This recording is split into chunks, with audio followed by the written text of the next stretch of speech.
Em grandes metrópoles, devido a mudanças na superfície terrestre, asfalto, concreto em excesso, por exemplo, formam-se ilhas de calor.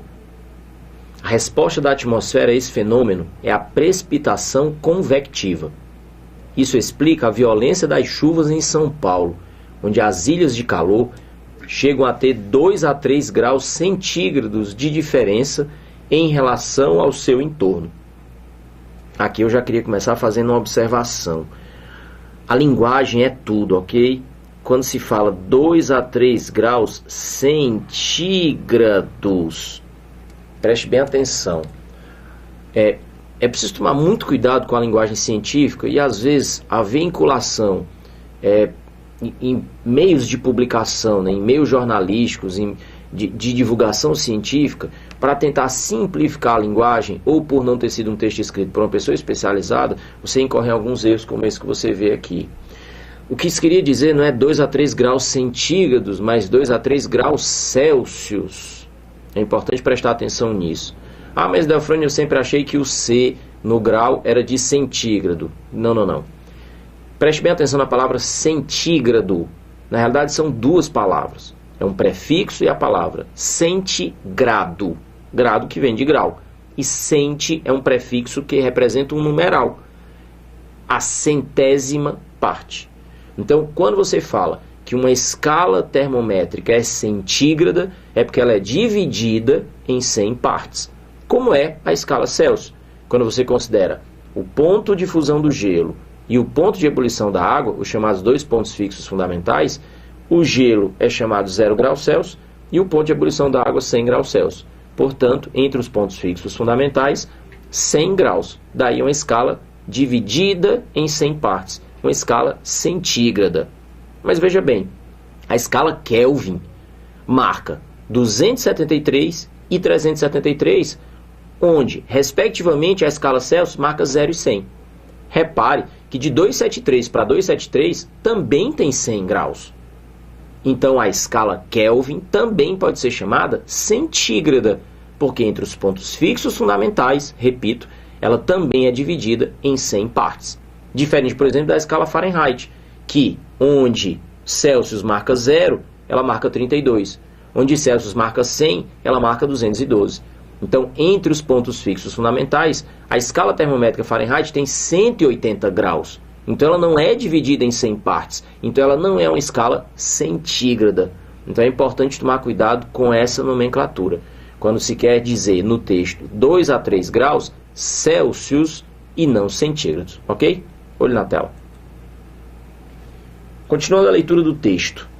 As características físicas, tanto do material como da estrutura projetada de uma edificação, são a base para a compreensão de resposta daquela tecnologia construtiva em termos de conforto ambiental. E a própria figura aqui já traz uma legenda dizendo: a pouca vegetação faz com que as cidades fiquem mais quentes do que as áreas rurais ao redor. E o texto continua: nas mesmas condições ambientais, de temperatura, umidade e pressão, uma quadra terá melhor conforto térmico se... Melhor conforto térmico. E aí, quais são as características que se quer que avalie? Quando for pavimentada com material de baixo calor específico, pois quanto menor o calor específico de determinado material, menor será a variação térmica sofrida pelo mesmo ao receber determinada quantidade de calor. Na alternativa B de bola, uma baixa capacidade térmica para que haja uma menor variação térmica. Na alternativa C, uma alta capacidade térmica para que haja uma menor variação térmica.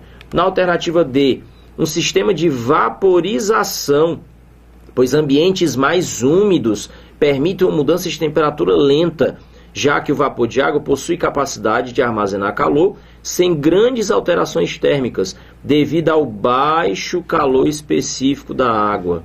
E a alternativa é possuir um sistema de sucção do vapor da água, pois ambientes secos permitem uma mudança de temperatura lenta, já que o vapor de água possui a capacidade de armazenar calor sem grandes alterações térmicas, devido ao baixo calor específico da água.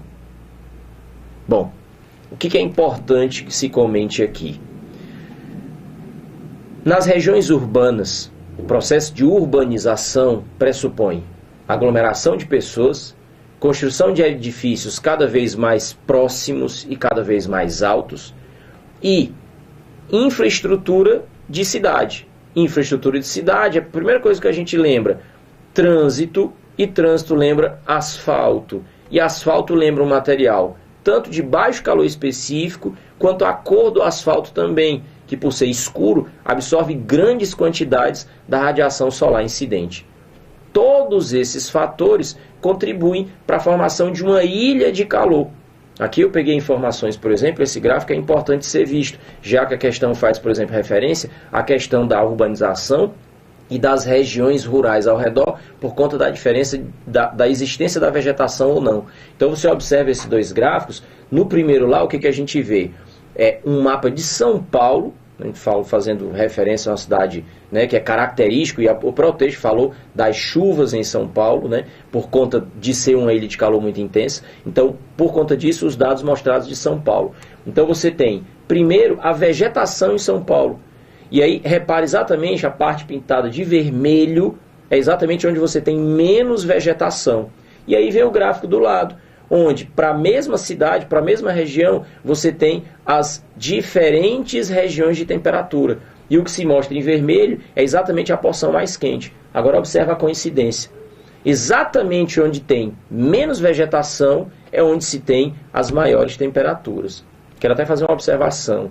Normalmente esses gráficos colocam mais quente como sendo vermelho e mais frio como sendo azul.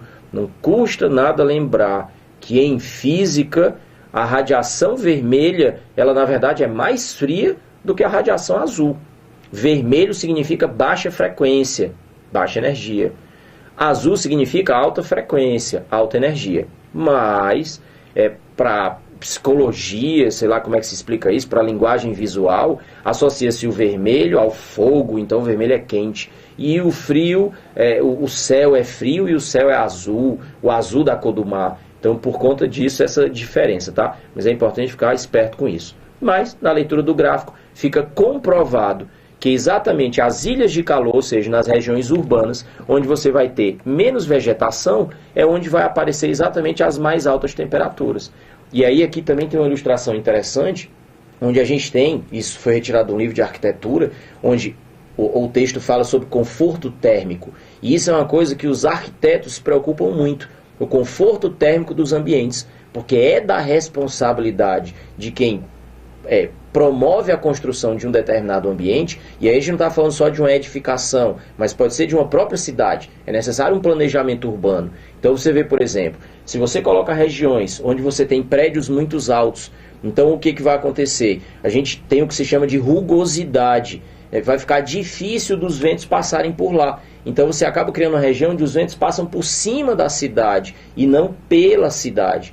Além disso, a falta de vegetação e a inclusão do asfalto vai acabar sendo um material que esquenta muito rápido, porque ele tem uma baixa capacidade térmica, porque o material tem um baixo calor específico. É muito parecido com o que acontece quando você pensa em areia da praia. Então, se você vai à praia em pleno meio-dia, quando você atravessa a areia pisando descalço, a areia é quente pra caramba, enquanto que a água está agradavelmente fria. Mas como é que pode? Se os dois estão lado a lado e recebendo calor desde as 6 horas da manhã quando o sol nasceu. O que acontece é que materiais diferentes têm variações de temperatura diferentes quando recebem calor. Então materiais como a areia da praia e como o asfalto, eles esquentam muito rápido, ou seja, absorvem pequenas quantidades de calor e já sofrem grandes variações de temperatura.